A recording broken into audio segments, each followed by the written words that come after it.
diretso na, ayan, nawawala.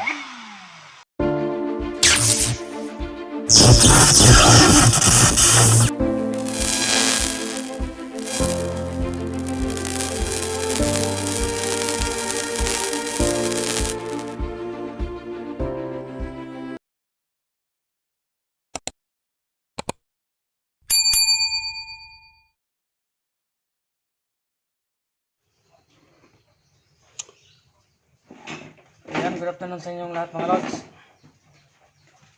So, magsishare ako ng kunting kaalaman patungkol to dito sa mga brushless na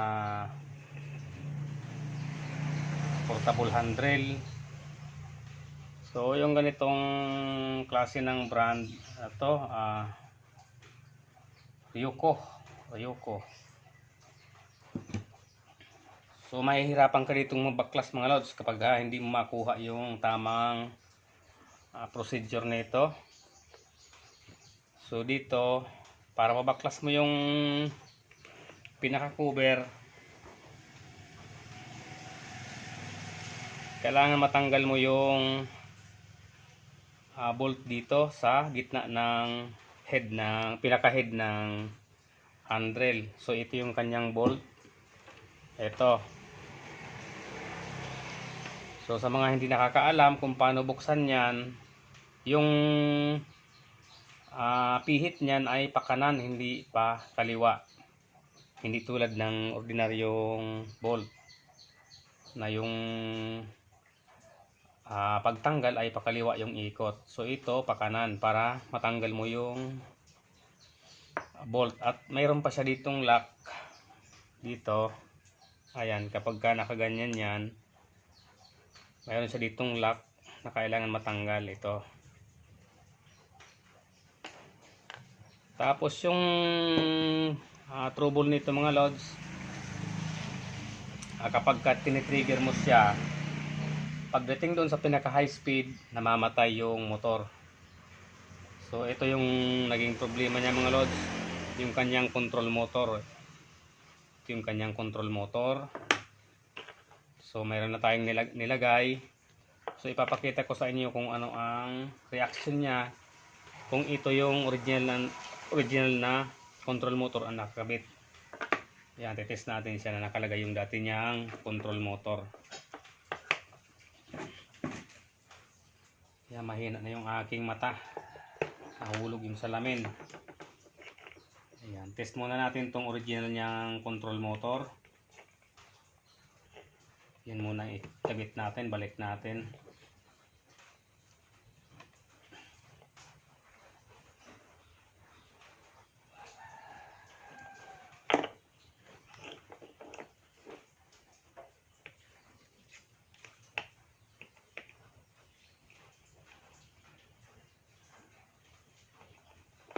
Ayan. Tanggalin muna natin yan. So ito yung original.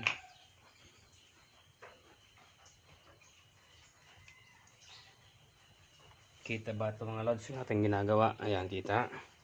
Zoom natin ng konti. Ayan. Positive.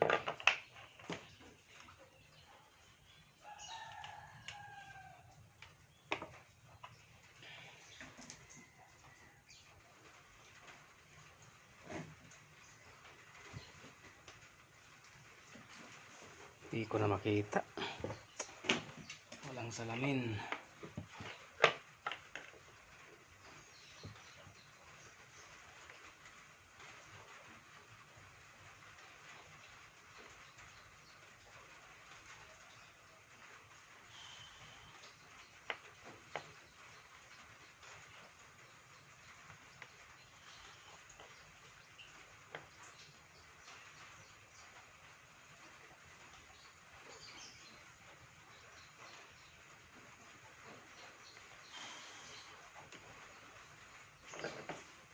Ayan.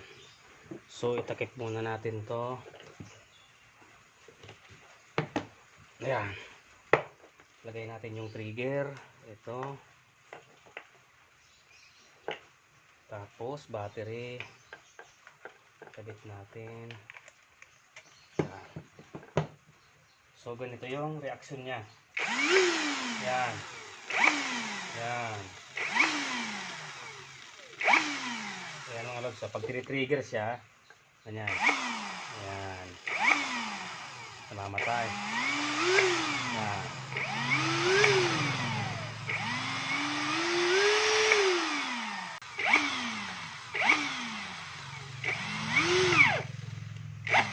Yan.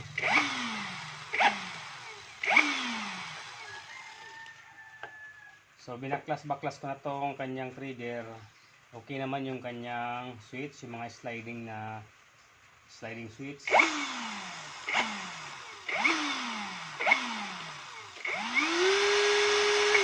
Yan, pag diretso na, ayan. Nawawala.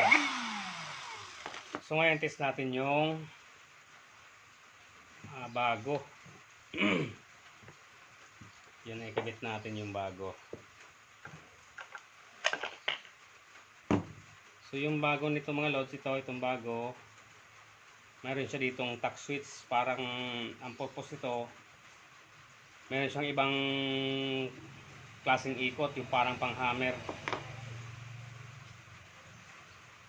Try natin para makita natin yung reaction niya pag yung bago nakalagay.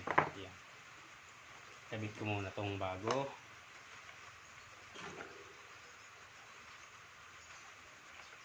So ang pinakaano dito, mahirap magbalik nung kanyang pinaka-head. Ang daming mga bearing, stick bearing na kailangan tama yung pagkakalagay. Medyo mahirap-hirap din.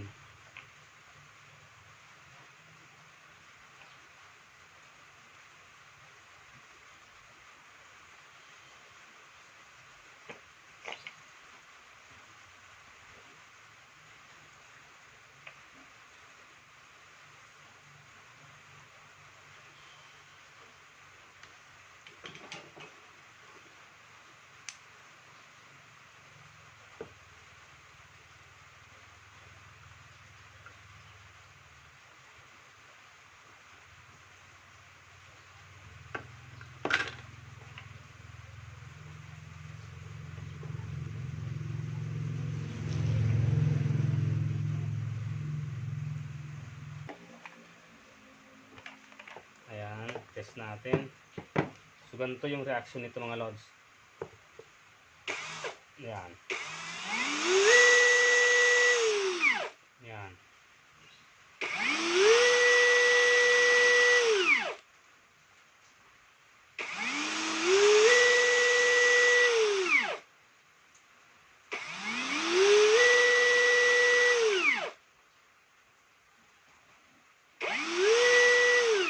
Ayan, minsan nawawala itong ilaw pero okay siya. Hindi tulad doon sa dating control motor, yung original niya na sira na. Sira na yung may sira na itong kanyang original na control motor kasi pag sinasagad mo yung trigger, namamatay siya. So ito naman hindi. Ayan. Ayan, sagad yan, oh, sagad. Ayan. So kapag naka-encounter kayo ng ganun mga lods, ito yung problema niyan, yung control motor. So ngayon, balik na natin yung kanyang pinaka-ulo, yung pinaka-head ng handle. So dito tayo magkakaroon ng konting hirap dito pagdating sa head kasi marami tong pyesa. Ayan oh. Ayan.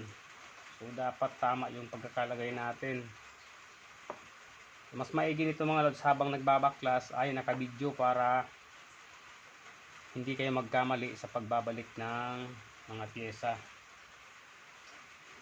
So ayan, balik ko na ito mga lods.